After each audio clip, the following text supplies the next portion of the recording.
Hello everybody, it's Megalithic here, otherwise known as Puglo Escobar, and in today's video we're over here at the Maze Bank offices, ladies and gentlemen, because we intend to purchase ourselves a rather interesting vehicle, don't you know?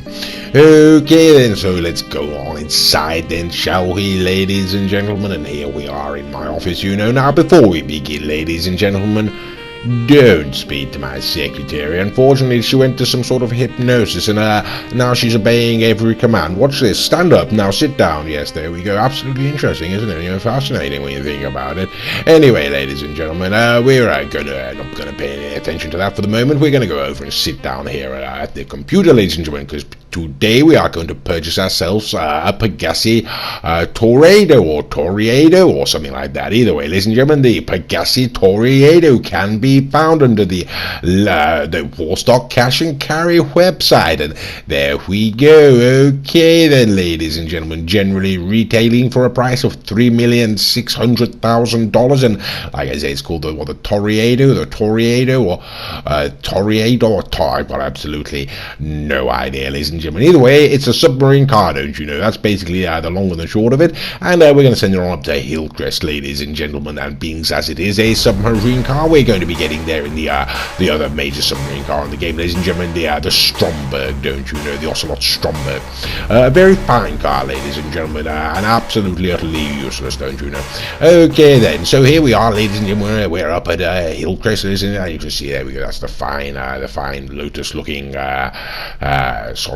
Stromberg there, ladies and gentlemen, and we're gonna go now and have a look at this latest submarine vehicle, don't you know. Okay, so here we are then, ladies and gentlemen, the Pegassi Toreador. God, absolutely no, it's the submarine car, ladies and gentlemen. That's what it is. Okay, and what do we think of it, ladies and gentlemen? Well, it looks like it's to me, it looks like it's sort of time traveled here from 19, no style whatsoever. You know, it's absolutely shocking. You know, it looks, I got no idea why anyone would bother styling a vehicle in that manner, ladies and gentlemen. Hideous, in my opinion. But there we go. It's got the glass doors on it, which don't suit it whatsoever, in my opinion. You know. Okay, well, never mind, ladies and gentlemen. We'll take it on out anyway and see how she handles, you know, what sort of business. Now, this is the unupgraded version, ladies and gentlemen. It has to be pointed out, you know. How about it's got a glass roof there? How about that? Yes, like I said, this is the unupgraded version, ladies and gentlemen. And we're going to see how she handles. Okay, handling. Okay, well, it's a little, not too bad. Gotta say, not too bad, to be quite honest with you. It is a little bit heavy, ladies and gentlemen. It is a little bit heavy. Not quite as responsive as some of the modern day sports car, but this is a sports classic. It has to be pointed out. In top speed, you know, not too bad, ladies and gentlemen. We're getting quite some air off there. Really not too bad at all. Okay, so we're going to check out the acceleration one more time, and yes, you know, fair, ladies and gentlemen. And of course, this car has got a boost function, and yes, there we go. Oops, and this is sorry here, right? Okay, so yes, you do have to be careful, of course, when you're driving it down the street. But off we go again, and jolly good, ladies and gentlemen. Of course, the only other problem with the boost function is can make cornering rather tricky. Okay, ladies and gentlemen, well, there we go. Sort of handles like a wet bag of fish, really, to be quite frank with you, you know. And then when you're going too fast around those corners, you can see absolutely shocking. Okay, but here we are, ladies and gentlemen. Now the question is, can it be taken into the Maze Bank offices to be upgraded, ladies and gentlemen? There we go. Fine looking, absolutely hideous vehicle. And so let's find out this. Oh, of course, it has got machine guns. It has got missiles, ladies and gentlemen. It also has torpedoes, ladies and gentlemen, when you're under the water. But we'll come to that later on in the video.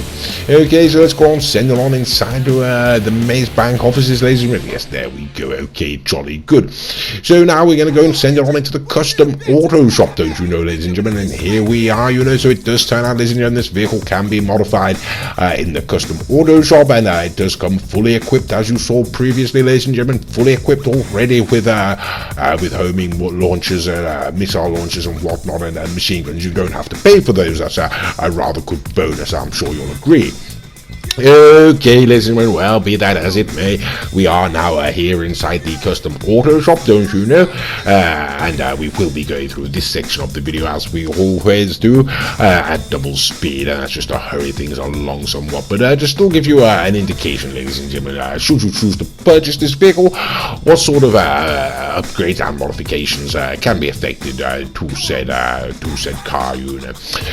Okay then, so what do we think, ladies and gentlemen? first off, straight out of the box, well, you know, let's be perfectly frank about these things. Is there really a need for it? You know, we've got the Stromberg, and do we ever use that? No, we're sodding down. You know, even after the Doomsday Heights, there was no point to it whatsoever. Took it into the sea a couple of times and thought, well, that's absolutely sodding useless. And so, do we need a second submarine car, ladies and gentlemen? You know, so now we've got the K Perico, or the KO Perico heist, ladies and gentlemen, and the Costa submarine, or whatever the hell it's called. You know, well, maybe there is now. Maybe there is now a need for it. You know, I can only think of one particular mission, the sonar jammer. You know, but this could be of any particular use for me, the way I choose to approach that particular mission. But there we go. Okay, either way, ladies and gentlemen, we're going to go further more and have a look at it. And in terms of straight out of the box handling, ladies and gentlemen, of course, it's got that boost, so it has got absolutely phenomenal speed. You know, with that boost, the handling, ladies and gentlemen, it is a classic sports car, so it is rather wallowy. You know, acceleration, ladies and gentlemen, without the boost is sort of what perhaps one would expect for a well, actually, I'd say perhaps slightly above average what one would expect for a classic sports car. You know, it is sort of in sort of modern day sports car territory. It has got fairly good acceleration, is what I'm saying, ladies and gentlemen. But with that boost, yes, it certainly is massively improved. Okay, well, we're coming to the end of the upgrades now. I've had to cut a little bit out because my god, it was going on. I was rambling there, and we're going to take it on back outside. Okay, so then this is the Toreador, whatever the hell it's called, ladies and gentlemen, full upgrade, and as you can see, acceleration not too bad up the hill there, not too bad, but it is quite following. Whoops, it is okay. It doesn't suffer too much from understeer though, unless one's going too fast. You know, if anything sort of steering, perhaps a little bit suffering from oversteer there, if anything, you know. But it is a very heavy car, ladies and gentlemen, very wallowy, you know, on its suspension there, even when it's been upgraded. Okay, but in terms of handling, ladies and gentlemen, sodding hell, not too bad really, ladies and gentlemen. Of course, like I say, acceleration can be aided, of course, by the use of the boost function, ladies and gentlemen. We'll give that a little go right here, and there we are. Okay, and now we really are flying, aren't we? Absolutely rocketing along, absolutely shocking, really. Okay, then they managed to the brakes, ladies and gentlemen, upgraded, handle that quite nicely, getting around that corner there. Okay, then, ladies and gentlemen. So in terms of driving, ladies and gentlemen, not too bad, you know. But that the main function of this vehicle, or perhaps the secondary function, ladies and gentlemen, of this vehicle, of course, is it is a submarine car, so we're going to go and call the Cosca Scub, or whatever the hell it's called, the Cosca submarine here, ladies and gentlemen, and we're going to go up for a drive down the pier. And of course, with most vehicles, there is only so far you can go before it's all over, and in this particular vehicle, ladies and gentlemen, yes, that's what you can do. Absolutely jolly good fun, isn't it, ladies and gentlemen? Just simply switch into submarine mode, ladies and gentlemen. There we go. Now we can sort of swim about in the water. So there we go, ladies and gentlemen. Drives about on the land, not too bad. Just got that boost function, and under the water, yes, it has still got that boost function, ladies and gentlemen, so you can still indeed boost along underwater if you so choose. Okay, get closer to the shallows, ladies and gentlemen. You can pop back up on the beach or whatnot on dry land, flip back into the driving mode, ladies and gentlemen. Drive along to your heart's content as much as you like, you know, there. And then when you decide, you know, it's time to head on back into the water, you can just drive straight back in, ladies and gentlemen. Watch out for the swimmers, of course, and there we go.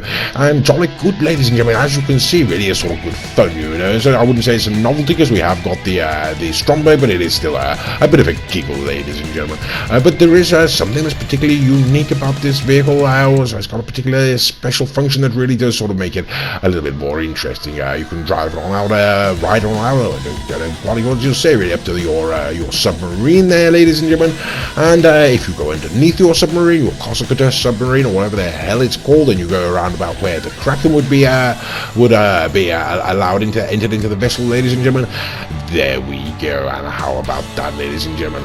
So yes, it does actually appear that the Toreador, or whatever the hell it is called, ladies and gentlemen, has got a specific slot for itself, you know, at the back of the Kraken there, ladies and gentlemen, and that does sort of make it rather special in my opinion. You know, I wasn't particularly aware of that, and so yes, rather impressed by it, ladies and gentlemen, rather impressed by that nifty little thing, and that does make using it in heist prep missions all that much easier, ladies and gentlemen. You know, it's right there at the back of the sub for you. Okay, and so we're gonna we'll head on down, and just to give you an idea now, ladies and gentlemen, we're gonna move on down, and we're gonna have a little bit of fun with it. We're gonna see if we can't just get it up the Cassidy Creek, ladies and gentlemen.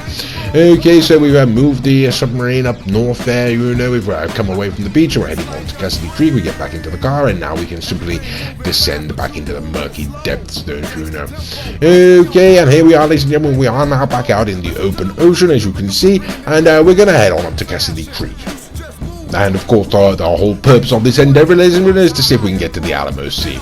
Okay, so here we go, ladies and gentlemen. We're approaching the sort of mouth of the river, the estuary, I suppose. You know, it doesn't really sort of sandbanks, is it? I'm not that. But there we go. Look at that. That's the bridge, ladies and gentlemen. They're crossing the estuary of Cassidy Creek. So we're going on in now. Okay, and as you can see, absolutely no problem traversing the lower part of the river, ladies and gentlemen. In fact, we're getting up some rather a lot of speed there, so you can fly along, ladies and gentlemen. And when it comes to the waterfalls, ladies and gentlemen, yes, you can sort of beach yourself. There's no problem. Just go back into driving mode and off you go again. But if you don't sort of jump, ladies and gentlemen, if you just sort of casually go up there without the boosting, you can still get up there, no problem whatsoever. And you can just boost along the straights if you like. So like I say, no need to boost up here. You can if you want, ladies and gentlemen, but just to prove the point that you don't actually need to boost to get up there. There we go, ladies and gentlemen. Okay then, so what can one say, ladies and gentlemen? It's quite good, you know, quite good really. You know, you can sort of navigate shallow water as well as deep water, and it's sort of get up these waterfalls and whatnot. So it's got a, you know, it's not entirely useless in that regard. Okay, well here we are, ladies and gentlemen. We finally make it all the way up to the Alamo Sea. That's the bridge, of course, going into the Alamo Sea there. Okay, now we're up here, ladies and gentlemen. We will find Mr. Raccoon. In fact, what we can do is switch over into Mr. Raccoon's own personal Toreador, or whatever the hell it's called, and there we go, ladies and gentlemen, and we're going to just have a look at its functionality. So there we go, we've got Mr. Raccoon there in Sea Sparrow, ladies and gentlemen, and as soon as he lifts off, yes, we lose the lock. So it can sort of lock onto vehicles when they're on the water, but at the moment they take off, ladies and gentlemen, no good at all. Unfortunately, if you're underwater, they can lock onto you, no problem whatsoever, and of course, ladies and gentlemen, that is simply going to result in one thing and one thing only. Yes, you're going to come under attack by a rather angry raccoon, you know. So yeah, it's not too good, ladies and gentlemen. You can't lock onto things in the air, you know, and they can lock onto you, and they can fire at you and get you. Underwater, ladies and gentlemen, can it be used for missions? Like I said, this Merryweather mission, ladies and gentlemen, the sonar jammer mission for the KO Perico heist. It can take down the boats, ladies and gentlemen, but it simply can't take down the helicopter, as we say. So really sort of shocking there, you know. But there are a couple of other interesting points. You know, if you go into water, you can, if you simply like hop on out, ladies and gentlemen, and then whatnot, but and in water you can hop back in, ladies and gentlemen. It's as simple as that. And if you're driving along with a friend, you know, and you can simply choose to hop out, they can take control of the vehicle, and once again, ladies and gentlemen, you can simply hop back in. So you know, it's got sort of it's not too bad with regard to exiting and entering the vehicle whilst it's in water. Okay, so as we have seen, ladies and gentlemen, the torpedoes aren't up to much hitting things in the air. They can hit things on top of the water, so let's have a look at the missiles then, shall we? Okay, let's take a shot at the police now, shall we? Okay, so not too bad really, ladies and gentlemen. They've got quite a range, you know. They can lock on from quite far away, and yes indeed they can take down their helicopters, ladies and gentlemen, whereas the torpedoes don't seem to be able to do that, you know. Okay, and when one does get tired, ladies and gentlemen, one can always just boost away. So yes, they don't hit absolutely everything, you know, but they have got quite a range. They're not too bad. As for defense, ladies and gentlemen, not too good. Okay, let's take it on up to the racetrack then, ladies and gentlemen, shall we? Okay then, ladies and gentlemen, well, we've brought it on up to Sandy Shores, don't you know, and of course the first race we're going to have to do is going to put it up against the Strongbird, ladies and gentlemen. It's sort of, it's contemporary or it's competitor or whatever, however you'd like to look at it, the other submarine vehicle, ladies and gentlemen, and as you can see, the Toreador, the Toreador, whatever it's called, it's not using its boost function, ladies and gentlemen. No, we're just going to be running along without the boost. I've gone off the track there. We both threw rather a shocking corner, to be quite frank with you, ladies and gentlemen. But what's even more shocking, as I'm sure you'll agree, is yes, the Ocelot's going to come past it. So the Stromberg, ladies and gentlemen, would actually appear to be that little bit faster than the Toreador and all and that really is rather shocking. Okay then, ladies and gentlemen, well, here we go now. We're bringing our Big Daddy Z, don't you know? This is the Pegassi Zentorno. This is just to show what a sort of a half-decent supercar, ladies and gentlemen, can do up against this submarine vehicle when the supercar, when the Toreador or the Toreador, whatever it's called, is not using the boost function, ladies and gentlemen. That should be pointed out, of course. It's not using the boost function. But as I'm sure you'll agree, ladies and gentlemen, yes, it's an absolute nightmare. It's absolutely destroyed it. The Zentorno is going to cross the line first, as well it might, you know. Okay then, ladies and gentlemen, so next up, ladies and gentlemen, we're going to bring it on to what is now the final masquerade. It's not the Corotti Italia GTO anymore, it is now the Corotti Italia RSX, the new fastest car, the new best car on GT Online around the street, you know, and around the track. Not necessarily technically in a straight line, ladies and gentlemen, but there we go. That's what we uphold to be the finest vehicle on GT Online now. And as you can see, ladies and gentlemen, Mr. Raccoon there in the Toreador or whatever it is didn't boost down the front. He did boost down the back, but he wasn't able to catch me there. But now we're going to have a look at that again, ladies and gentlemen, with Mr. Raccoon boosting from the start. And yes, okay, so you can go and spend as much money as you like on a supercar, ladies and gentlemen, but when it comes to a flat-out race, of course, the Toreador's going to absolutely destroy it, don't you know? Okay, I'll perhaps take this opportunity as well to point out all the other vehicles are being driven by Mr. Raccoon, you know. He has a channel of his own. His name is The Bromby. The channel is called The Bromby. If you type that into YouTube, you're sure to go and find it. Why don't you do that? He's got some rather good videos on there. So, okay, not really a fair race, really. He boosted all the way around the track and absolutely destroyed the RSX. That's why we don't put boost vehicles up against non-boost vehicles. And speaking of boost vehicles, we're now going to pull out the Progen R88, ladies and gentlemen. I do believe it is. And this is one of the F1 style cars, and it has got a boost function, ladies and gentlemen. It's replenishing when one breaks, so one's only got one cracklet, where the Toreador or whatever it's called has got multiple refreshing boosts, ladies and gentlemen. And as you can see, yes, it did get rather a long way in front of me there, ladies and gentlemen. And right, okay, but it does turn out actually that it has got a little bit more boost there, and it's getting sodding close. But no, the R88 does lose.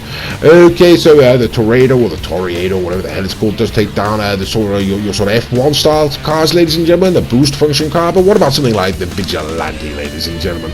And we're going to take a look at that right now.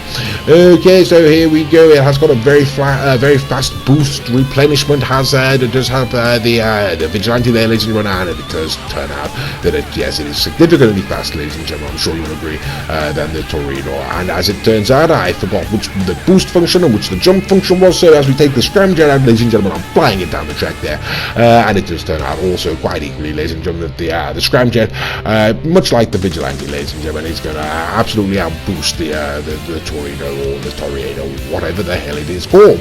Okay, there we go. So coming on down, you know, but it's not completely one-sided fight, ladies and gentlemen. It sort of does give him a bit of a fight. He is quite close behind me there, ladies and gentlemen. But there we go. The scramjet is, of course, absolutely an insane vehicle to drive and a lot of fun, you know.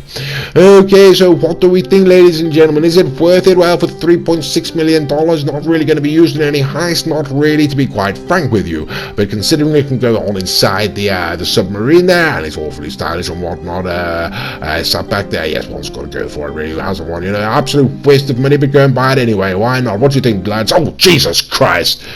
Right, okay, well, I guess that's their opinion. Anyway, ladies and gentlemen, I do hope you enjoyed the video, and as always, you know, thank you very much for watching.